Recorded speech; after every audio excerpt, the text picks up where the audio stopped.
मनुष्य क्यों व्यर्थ की बातों में उलझा रहता है? डर के कारण, भय के कारण। भय किस बात का? एक ही भय है जो लोगों को छाया की तरह पीछा कर रहा है 24 घंटे जागते सोते। और वह भय यह है कि अगर मैं व्यस्त न रहूं, उलझा न रहूं, तो कहीं मुझे मेरे भीतर का शून्य ना दिखाई पड़ जाए, कहीं वो अतल खाई ना दिखाई पड़ जाए। और वो अतल खाई है। तो भय एकदम झूठ भी नहीं, निराधार भी नहीं। अगर तुम बिल्कुल अव्यस्त हो, कोई काम नहीं, तो तुम अचानक अपने भीतर के शून्य का अनुभव करने लगोगे, रिक्तता अनुभव होगी, खाली लगोगे। तुम जल्दी से किसी काम में व्यस्त हो जाओगे, क्योंकि खाली में अहंकार मरता है, गलता है। अहंकारी को तो व्यस्त रहना ही पड़ेगा। व्यस्त रह के ही अहंकारी अपने को मान सकता है कि मैं कुछ हूं। इसलिए लोग बड़े काम करना चाहते हैं, छोटे ही नहीं, बड़े काम करना चाहते हैं।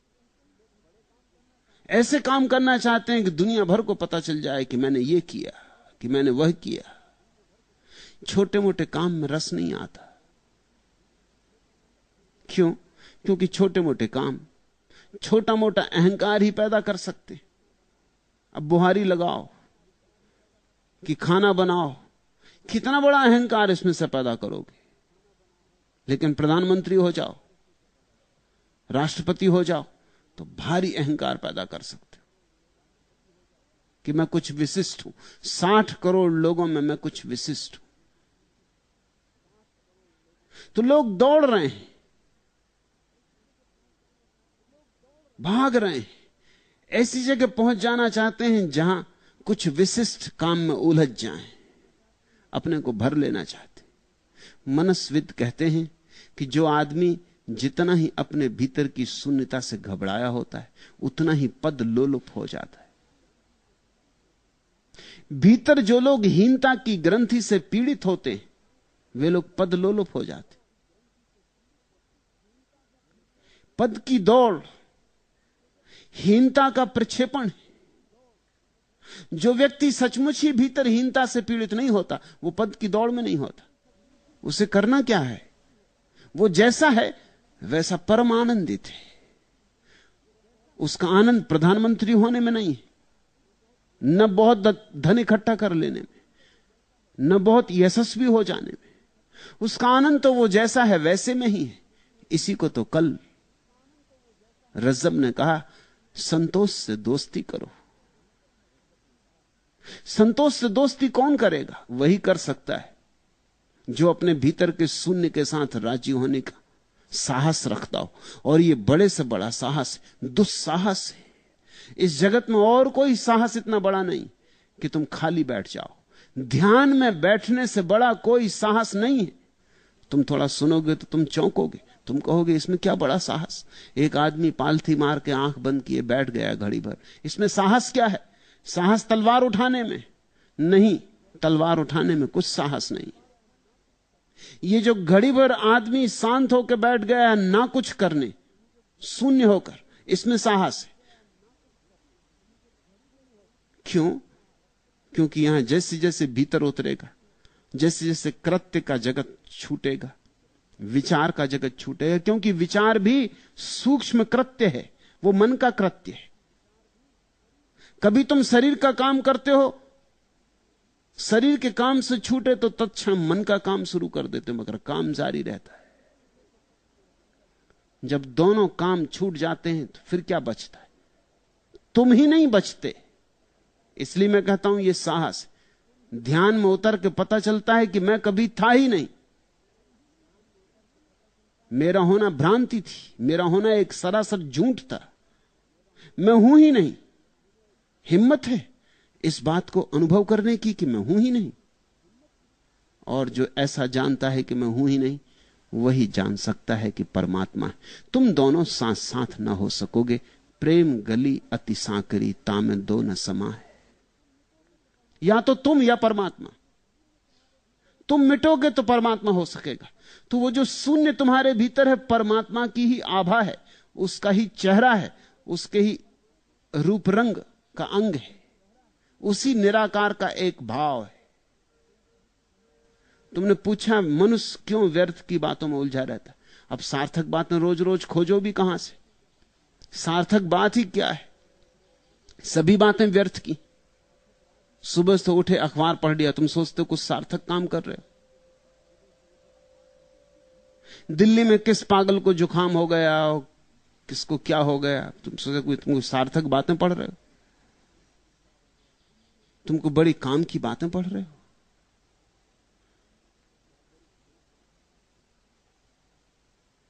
फिर बैठ के पत्नी से कुछ बात कर ली, मोहल्ले की गपशप, फिर चले दफ्तर।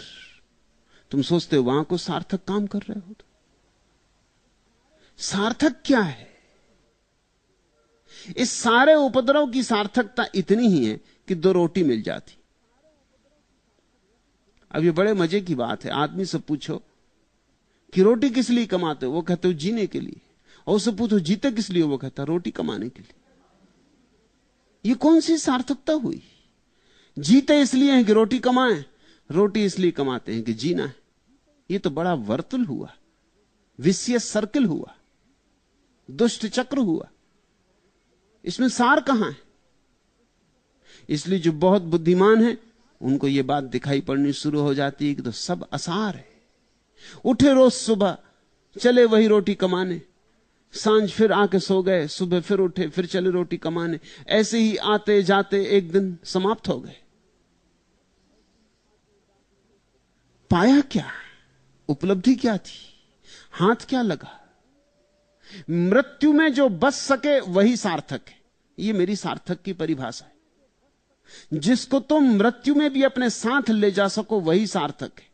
और जो मृत्यु में तुम्हारे साथ न जाए, इसी तरफ पड़ा रह जाए, वो सार्थक नहीं। तुम्हारा पद पड़ा रह जाएगा, धन पड़ा रह जाएगा, नाम पड़ा रह जाएगा, मित्र परिजन सब पड़े रह जाएंगे। तुम जब जाने लगोगे अकेले, उस वक्त क्या तुम ले जा सकोगे? तुम्हारा बैंक बैलेंस? क्या ले जा सकोगे? उस वक्त ध्यान ही ले जा सकोगे, बस और कुछ ना ले जा सकोगे। तो ध्यान का अनुभव एकमात्र सार्थक अनुभव है। ये तो बड़ी उपद्रव की बात हुई, उल्टी बात हुई। तुम जो भी करते हो सब व्यर्थ है। वो जो कुछ घड़ियां ना करने में बीतती हैं वही सार्थक है, क्योंकि वही तुम बचा के ले जा सकोगे। मगर उन थोड़ी सी घड़ियों में जो तुम शांत हो जाते हो, कुछ भी नहीं करते, मौत का साक्षात्कार करना होता है। मौत और ध्यान बड़े एक जैसे। ध्यान करने वाला रोज मौत में उतरता है, रोज मरता है, क्योंकि रोज मिट जाता है, भीतर सन्नाटा हो जाता है। खोजने से भी नहीं पाता अपना आपा कि मैं कहां हूं। कोई आत्मा नहीं मिलती, कोई भीतर नहीं मिलता, सिर्फ सन्नाटा मिलता है। सन्नाटा रोज गहन होता जाता है, खाई रोज गहरी होती चली जाती और गिरता चला जाता है, और कहीं जगह नहीं मिलती जहां पैर टेक के खड़ा हो जाऊं। यही तो मृत्यु का अनुभव है। इसलिए जिसने ध्यान में बार बार मर के देख लिया, जब मृत्यु आती है तो वो घबराता नहीं, क्योंकि ये मृत्यु तो वो रोज ही देखता रहा है। इसलिए ध्यानी मृत्यु के क्षण में निश्चिंत भाव से जाता है। ये तो परिचित बात है, ये तो रोज का मामला है। इतना ही नहीं कि परिचित है, इतना ही नहीं कि रोज की जानी हुई बात है, यह भी उसका अनुभव है कि जितना गहरा इस शून्य में उतरो उतने ही आनंद का आविर्भाव होता है। इसलिए वो मृत्यु का स्वागत करता, अंगीकार करता, उसे आलिंगन करता है, अतिथि की तरह, मेहमान की तरह द्वार खोलता है कि आओ, बहुत प्रतीक्षा की है तुम्हारी। और जो व्यक्ति मृत्यु को स्वागत से अंगीकार कर लेता है, वो मरेगा कैसे? वो मर कैसे सकता है? अब मैं तुमसे एक विरोधाभास कहना चाहता हूं। जो मरने को तैयार है, जो ध्यान में मरने को तैयार है, उसकी मृत्यु कभी नहीं होती। वह अमृत का धनी हो जाता है। लेकिन आदमी व्यर्थ की बातों में उलझा है। न हो बाहर तो खुद ईजाद कर लेता है। खड़ी कर लेता है, झगड़े झांसे कर लेता है, उलझा लेता अपने को। तुम जरा ख्याल करो, तुम्हारे जितने झगड़े झांसे हैं अगर सब हल हो जाएं, तुम्हारे व्यवसाय में जितनी चिंताएं हैं अगर सब हल हो जाएं, अगर मैं एक जादू का डंडा उठाऊं और तुम्हारे सिर के पास फिराऊं, कहूं तुम्हारी सारी चिंताएं समाप्त, तुम मुझे माफ करोगे? तुम मुझे कभी माफ नहीं करोगे। तुम एकदम आंख खोल के कहोगे अब मैं करूं क्या, सब झगड़े जहां से समाप्त, अब मैं करूं क्या, अब करने को कुछ भी नहीं बचा। तुम मांगोगे, हाथ जोड़ के गिड़गिड़ाओगे कि मेरी चिंताएं मुझे वापस दो, मेरी समस्याएं मुझे वापस दो। उलझा तो रहता था, लगा तो रहता था। याद की रह गुजर, याद की राह गुजर, जिस पे इसी सूरज से मुद्दतें बीत गई हैं तुम्हें चलते चलते, खत्म हो जाए जो दो चार कदम और चलो, मोड़ पड़ता है जहां दस्ते फरामोशी का, जिससे आगे ना कोई मैं हूं न कोई तुम हो। सांस थामे हैं निगाहें कि न जाने किस दम तुम पलट आओ, गुजर जाओ या मुड़कर देखो। गरचे वाकिफ हैं निगाहें कि यह सब धोखा है, गर कहीं तुमसे हम आगोश हुई फिर से नजर, फूट निकलेगी वहां और कोई राह गुजर। फिर इसी तरह जहां होगा मुकामिल पैहम, साए जुल्फ का और जुम्ब से बाजू का सफर। दूसरी बात भी झूठी है कि दिल जानता है, यहां कोई मोड़, कोई दस्त, कोई घात नहीं, जिसके पर्दे में मेरा माह रवां डूब सके। तुमसे चलती रहे यह राह यूं ही अच्छा है, तुमने मुड़कर भी ना देखा तो कोई बात नहीं। आदमी कल्पनाएं करता रहता है, कोई मेरे प्रेम में पड़ जाएगा, मैं किसी के प्रेम में पड़ जाऊंगा, आज धन नहीं है कल धन मिल जाएगा, आज पद नहीं है कल पद मिल जाएगा, और फिर सोचता है ना भी मिला तो कोई बात नहीं, मगर उलझा तो रहूंगा, चलता तो रहूंगा, लगा तो रहूंगा, व्यस्त तो रहूंगा। व्यस्तता ऐसे ही है जैसे सागर में डूबते हुए आदमी को तिनके का सहारा पकड़े रहता है। तुम उससे लाख कहो ये तिनका है, ये तुम्हें बचाएगा नहीं, वो कहेगा चुप रहो, बकवास बंद करो। बचाएगा या नहीं बचाएगा ये सवाल नहीं, कम से कम ये भ्रांति तो मन को देता है कि बच रहा हूं।